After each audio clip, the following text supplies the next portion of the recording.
investing for beginners does not start with chart stock picks or predictions about the next big opportunity. It starts with education that reshapes how you think about money, risk time, and yourself. Most beginners fail, not because investing is too complex, but because they begin at the wrong layer. They look for tactics before they build psychological and behavioral foundations. The books you must read first are not the ones that tell you what to buy, but the ones that teach you how to behave when uncertainty, fear, boredom, and temptation inevitably appear.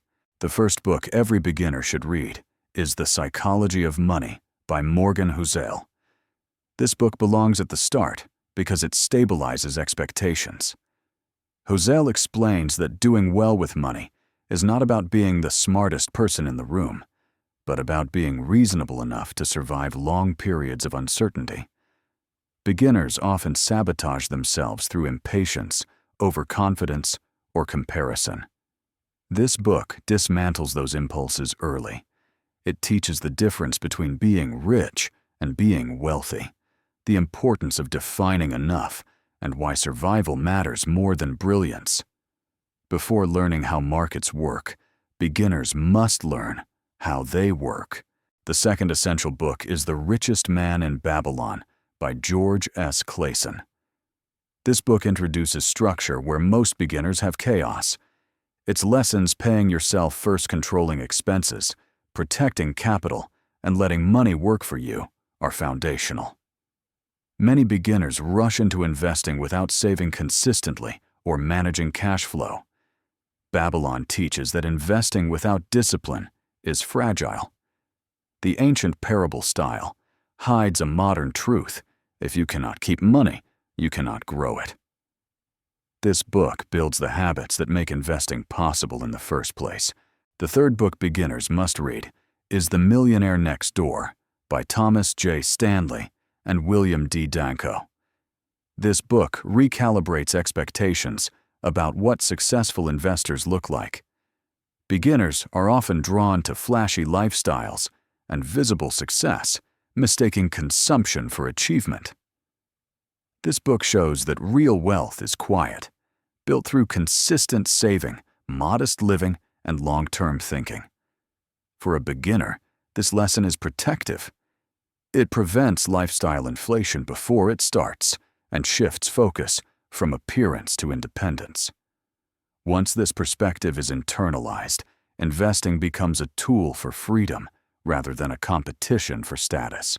The fourth book that belongs early in a beginner's journey is Rich Dad, Poor Dad by Robert Kiyosaki, but it must be read with care. Its value lies in mindset expansion, not tactics. It challenges the idea that wages alone create freedom and introduces concepts of assets, cash flow, and ownership. For beginners, this book opens imagination. It helps them see beyond saving alone toward systems that generate income. However, it should never be read in isolation. Without the discipline of Babylon, the humility of Housel, and the restraint of Stanley, its lessons can be misapplied. Read properly, it broadens thinking without encouraging recklessness. The fifth book beginners should approach once these foundations are laid is The Intelligent Investor by Benjamin Graham. This is not a fast or easy book, but it is essential. Graham teaches the difference between investing and speculation, the importance of margin of safety, and how to protect yourself from market emotion. Beginners who read this book too early often feel overwhelmed. Beginners who read it after building behavioral discipline find it grounding. It teaches that investing is not about prediction, but about policy patience and protection from self-inflicted harm. Because the greatest danger for beginners is not choosing the wrong book, but reading the right books in the wrong way. Part 2 is about how to turn reading into transformation, how to avoid the traps that keep beginners stuck in theory, and how these books are meant to change behavior, not just fill shelves. The first hard truth beginners must accept is that reading is not progress. Many people feel productive while consuming financial books, podcasts, and videos, yet their bank accounts and portfolios remain unchanged. This happens because reading is safe. Action is uncomfortable. The books you must read first are not meant to be finished quickly and forgotten. They are meant to be lived with. Each one demands a small behavioral shift. Saving before spending, tracking expenses, honestly investing, consistently, resisting comparison, or defining enough. If no behavior changes after reading the book, has been used as entertainment, not education. Another common mistake is starting at the wrong level. Beginners are often drawn to advanced investing texts or complex strategies because they feel sophisticated. This usually backfires. Without psychological stability and cash flow discipline, advanced strategies amplify mistakes instead of returns. That is why The Psychology of Money and The Richest Man in Babylon come first. They do not teach markets, they teach restraint. They prepare beginners to survive volatility, boredom, and self-doubt.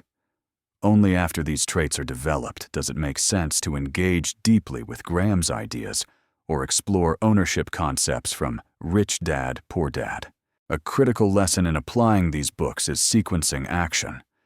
Beginners should not try to apply everything at once. That leads to overwhelm and abandonment. The correct approach is layered. First, stabilize behavior and expectations. Second, build saving and spending discipline. Third, insulate yourself from lifestyle pressure. Fourth, expand thinking about income and ownership. Fifth, apply rigorous investing principles slowly and consistently. Each layer supports the next. Skipping layers creates fragility. Beginners also misuse these books by chasing certainty. Many read The Intelligent Investor, looking for confidence that they will not lose money. Graham offers no such comfort. He offers protection, not certainty. Others read Rich Dad, Poor Dad, looking for escape from work instead of understanding it as a long-term shift toward ownership and skill building. These books do not remove risk. They teach how to live with it intelligently. Beginners who expect guarantees usually quit at the first setback. Another vital insight is that these books are not meant to make you feel exceptional. In fact, they do the opposite. They teach you to accept being ordinary, patient, and unexcited. This is psychologically difficult in a culture that celebrates speed and visibility. Beginners often feel uncomfortable when progress is slow and quiet. These books normalize that discomfort. They teach that the goal is not to look smart, but to remain invested long enough for compounding to matter. The most important shift these books create is identity change. Over time, beginners stop seeing investing as an activity and start seeing it as part of who they are. They become someone who saves, automatically invests, regularly ignores hype, and thinks in years rather than days. This identity shift is what produces results. Markets reward consistency, not enthusiasm. The books that change financial lives are the ones that make consistency feel natural rather than forced. There is also a deeper emotional lesson. These books gradually remove fear, fear of missing out, fear of looking unsuccessful, fear of making mistakes. Fear causes most financial damage. By replacing fear with structure, perspective, and patience, beginners gain something more valuable than returns: calm. Calm allows learning. Learning allows improvement. Improvement compounds. And this is where the story ultimately lands. Investing for beginners is not about learning faster. It is about becoming harder to financially harm. The books you must read first do not teach tricks.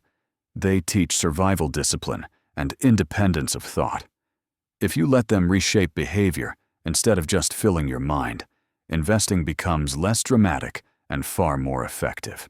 The final lesson is simple but profound. Do not rush to feel like an investor. Let the habits make you one. Read slowly. Apply narrowly. Stay consistent. In time, the market will do what it always does, reward those who were patient enough to prepare before they participated.